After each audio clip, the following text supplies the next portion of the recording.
কোরআনে কারীমের সূরা কসাসের 56 নম্বর আয়াতের মধ্যে আল্লাহ বলেন, ইন্নাকা লা তাহদি মান আহবাবতা ওয়ালাকিন্নাল্লাহা ইয়াহদি মান ইয়াশা ওয়া হুয়া আ'লামু বিল মুহতাদিন। আল্লাহ পাক রব্বুল আলামিন এই আয়াতের মধ্যে বলেন, ইন্নাকা লা তাহদি মান আহবাবতা। আল্লাহর পয়গম্বর জনাবে মুহাম্মদুর রাসূলুল্লাহ সাল্লাল্লাহু আলাইহি ওয়াসাল্লামকে উল্লেখ করে বলেন, নবী গো, ইন্নাকা লা তাহদি মান আহবাবতা, নিশ্চয় আপনি যাকে ভালোবাসবেন, যাকে ভালোবাসেন তাকে আপনি ইচ্ছা করলে হিদায়াত দিতে পারবেন না। লা তাহদি মান আহবাবতা, যাকে ইচ্ছা তাকে আপনি হিদায়াত দিতে পারবেন না। ওয়ালাকিন্নাল্লাহা ইয়াহদি মান ইয়াশা, আমি আল্লাহ যাকে চাবো তাকেই হিদায়াত দান করব। জোরে বলেন সুবহানাল্লাহ। অর্থাৎ হিদায়াতের মালিক কে? আল্লাহ। হিদায়াতের মালিক একমাত্র আল্লাহ, আল্লাহ সুবহানাহু ওয়া তাআলা। হিদায়াত দুনিয়ার মানুষ, অন্যান্য মানুষ তো দূরের কথা, আল্লাহর নবী পর্যন্ত, যেই নবীর কোন গুনাহ নাই, পবিত্র নবী, মাসুম নবী, শ্রেষ্ঠ নবী, হাসরের মাঠে যিনি আল্লাহর অনুমতিতে সুপারিশ করবেন, সেই নবী পর্যন্ত হিদায়াত দিতে পারেন নাই। হিদায়াতের মালিক একমাত্র কে? আল্লাহ সুবহানাহু ওয়া তাআলা। সেজন্য আমার ভাইরা খুব ভালো করে লক্ষ্য করবেন, এ যুবক, এ বাঁশবাড়ি এলাকার মানুষ, এদিক সেদিক মনোযোগ দিবেন না, খেয়াল করে শোনেন। আমার আল্লাহ বলে, এ দুনিয়ার মানুষ, হিদায়াত কিন্তু আমি মানুষের হাতে দেই নাই। নবী গো, আপনার হাতেও কিন্তু হিদায়াত নাই। একমাত্র হিদায়াত ওয়ালাকিন্নাল্লাহা ইয়াহদি মান ইয়াশা, আমি আল্লাহর হাতে একমাত্র হিদায়াতের চাবিকাঠি। সুবহানাল্লাহ বলে। যেমন আপনারা বললেই লক্ষ্য করতে পারবেন, বুঝতে পারবেন, আল্লাহর পয়গম্বরের আপন চাচা আবু তালেব, নাম শুনছেন নি? আবু তালেব কিন্তু আল্লাহর পয়গম্বরকে অনেক অনেক ভালোবাসে। সুবহানাল্লাহ বল। সুবহানাল্লাহ। এই যুবক, খুব ভালো করে লক্ষ্য করা লাগবে। আমার পর্দার আড়ালের আম্মা জান, গভীর মনোযোগ দিয়ে খেয়াল করা লাগবে। এর যুবক ভাই, এর আমার আব্বা জানেরা, খেয়াল করে শোনেন। আবু তালেবের ব্যাপারে আল্লাহর পয়গম্বর বলেছেন, আমার চাচা আমাকে অনেক ভালোবাসে। সুবহানাল্লাহ। আবু তালেব কিন্তু পয়গম্বরের চাচা, অনেক ভালোবাসে, কলিজা দিয়ে ভালোবাসে। সুবহানাল্লাহ।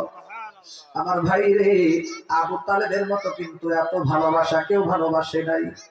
আবু তালেব কিন্তু পয়গম্বরকে অনেক মহব্বত করতেন, জান দিয়া, প্রাণ দিয়া, এমনকি রাতের বেলায় বুকের সাথে লাগাইয়া ভাতিজাকে কলিজার মধ্যে, বুকের মধ্যে লাগাইয়া শুয়ে থাকছে। এই আবু তালেবের লম্বা ঘটনা আমি বললে শেষ করতে পারবো না, সংক্ষেপে বোঝানোর জন্য বলি। এই আবু তালেবের যখন ইন্তিকালের সময় ঘনিয়ে আসলো রে ভাই, হিদায়াতের মালিক যে আমার আল্লাহ, এইটা বোঝানোর জন্য বলছি। আবু তালেবের যখন ইন্তিকালের সময় হয়ে গেল, এবার তার কাছে তার দলের লিডাররা আবু জাহেল, উতবা, সাইবা, মুগীরা সেখানে বসা। তারা আরো শয়তানি পরামর্শ দিতেছে, খবরদার, খবরদার, এই ধর্মের উপরে অটল থাইকো, নবী মুহাম্মদুর রাসূলুল্লাহর ধর্ম কিন্তু গ্রহণ কইরো না। কিতাবের মধ্যে রেখে আল্লাহর পয়গম্বর আবু তালেবের ইন্তিকালের সময় সেখানে চলে গেল।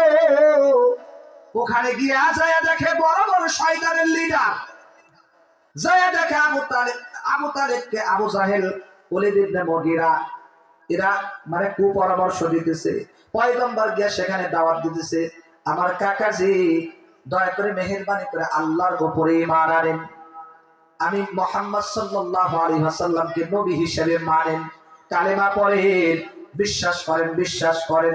সারাটা জীবন আপনি আল্লাহর হুকুম মানেন নাই, সারাটা জিন্দেগি মূর্তি পূজা করলেন, সারাটা জিন্দেগি শিরক বিদআতের আমলের মধ্যে ডুবে থাকলেন।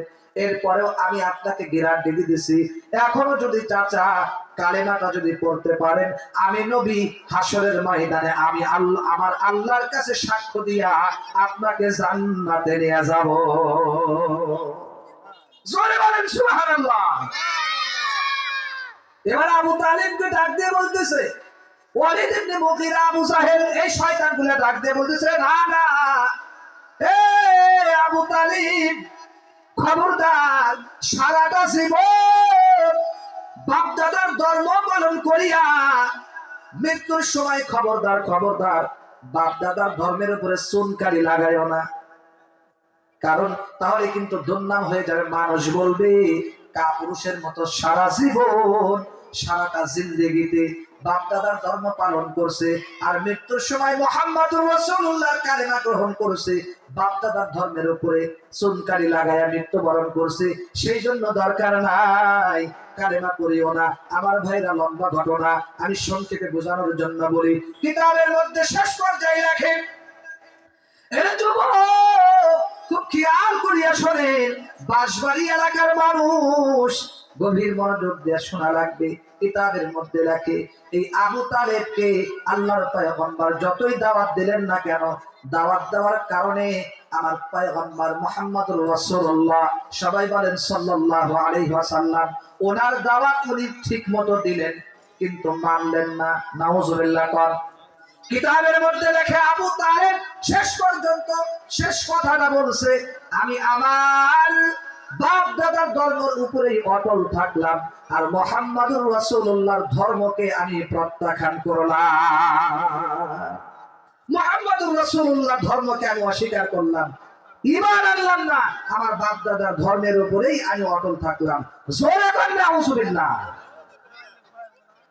এবার আল্লাহর পয়গম্বর দোয়া করতেছেন, দোয়া, তার চাচাকে ডাক দিয়ে বলতেছে, ও চাচা, আপনি তো হেদায়েত গ্রহণ করলেনই না, কালেমা তো পড়লেনই না, তবে আমি আল্লাহর কাছে আপনার জন্য হেদায়েতের দোয়া করতে থাকবো, আপনার জন্য দোয়া করতে থাকবো, আমার আল্লাহ যেন আপনাকে মাফ করে দেয়।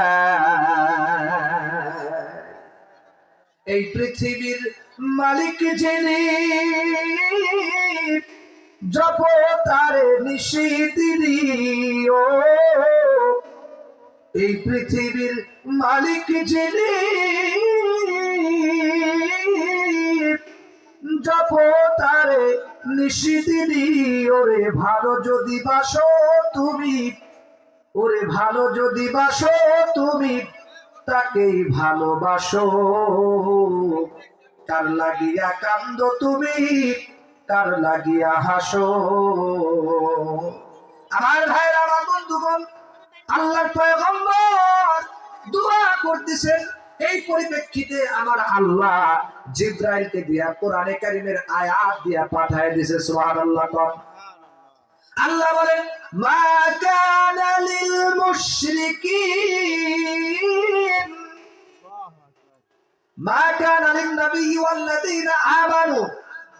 আল্লাহ তাআলা কোরআনে কারীমের আয়াত দিয়ে পাঠায় দিল জিবরাইলকে, যাও যাও তাড়াতাড়ি আমার পয়গম্বরকে জানায় দাও, কোন নবী এবং কোন মুমিনদের জন্য জায়েজ নাই কোন মুশরিকের জন্য দোয়া করা।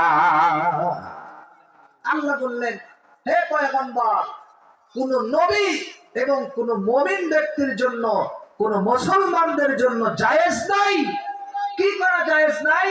কোন মুশরিকের জন্য দোয়া করা। সুবহানাল্লাহ বলবেন না? আল্লাহর পয়গম্বর, তিনি তো নবী ছিলেন, সাথে সাথে এখান থেকে বুঝে নিয়েছেন যে আমার চাচার জন্য আর দোয়া করা যাবে না। সেই জন্য আপনাদেরকে বলবো, বলেন তো দেখি হিদায়াতের মালিক কে? আল্লাহ।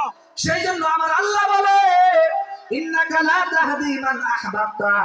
এই আয়াতটা কিন্তু আমার আল্লাহ নাজিল করছে এই আবু তালেবের ব্যাপারে। সুবহানাল্লাহ কয় না? নবী গো, আল্লাহর নবীকে আল্লাহ তাআলা ডাক দেয়া বলে, সেই জন্য ইন্নাকা লা তাহদি মান আহবাবতা ওয়ালাকিন্নাল্লাহা ইয়াহদি মান ইয়াশা। নবী গো, নিশ্চয় আপনি যাকে ভালোবাসেন, লা তাহদি, আপনি কিন্তু তাকে ইচ্ছা করলেই হেদায়েত দিতে পারবেন না। কারণ ওয়ালাকিন্নাল্লাহা ইয়াহদি মান ইয়াশা, হেদায়েতের মালিক হইলাম একমাত্র আমি আল্লাহ। সেজন্য হেদায়েতের মালিক কে বলেন তো? আল্লাহ। আরো আস্তে কর, আল্লাহ। আরো আস্তে কর, আল্লাহ। সবাই বলেন, সব যেখানে আছেন জোরে বলেন, হেদায়েতের মালিক কে? যেমন ইব্রাহিম পয়গম্বর নাম শুনছেন নি? এই কথাটা বলে আমি শেষ করব। ইব্রাহিম পয়গম্বর যিনি হচ্ছেন জাতির পিতা, সুবহানাল্লাহ কোন। ইব্রাহিম পয়গম্বরের ইতিহাস, তাফসীর, বয়ান অনেক লম্বা, কোরআনের মধ্যে আসছে।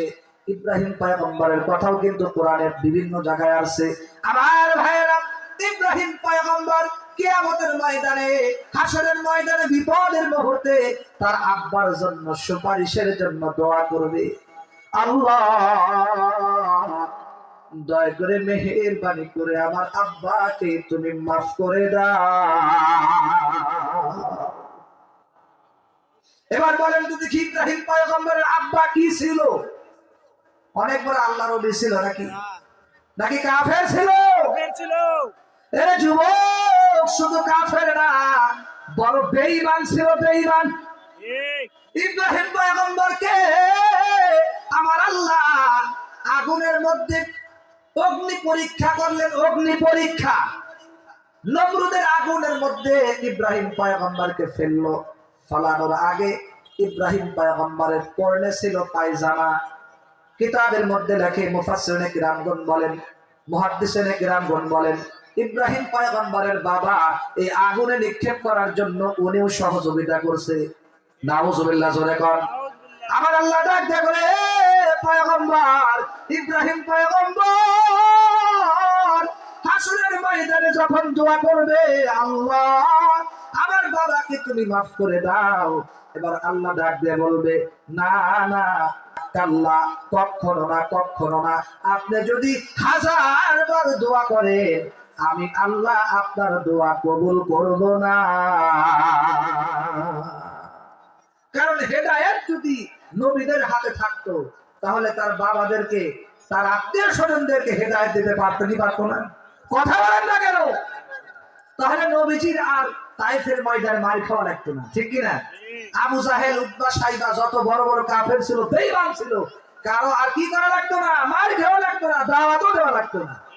কারণ নবীজি দোয়া করলেই কি হতো, চাইলেই কি হতো? হেদায়েত পাইতো, আর দোয়া দাওয়াত দেওয়া লাগতো। সেই জন্য আল্লাহ ডাক দিয়ে বলে, এ নবী আমার, আপনার কাজ হলো দাওয়াত দেওয়া। আপনার কাজ হলো দাওয়াত দেওয়া, পৌঁছায়া দেওয়া, ট্রান্সফার করা, দাওয়াত দেওয়া। আর হেদায়েত দেব না না দেব, এটার দায়িত্ব আমি আল্লাহ। ইব্রাহিম পয়গম্বরের বাবাও কি পান নাই? আল্লাহ তাআলা তাকে হেদায়েত দেয় নাই। এইভাবে আরো অনেক ঘটনা আছে, এখন বলার সময় নেই। যাই হোক, পর্যায়ক্রমে পরবর্তীতে সময় হলে ইনশাআল্লাহ বলবো।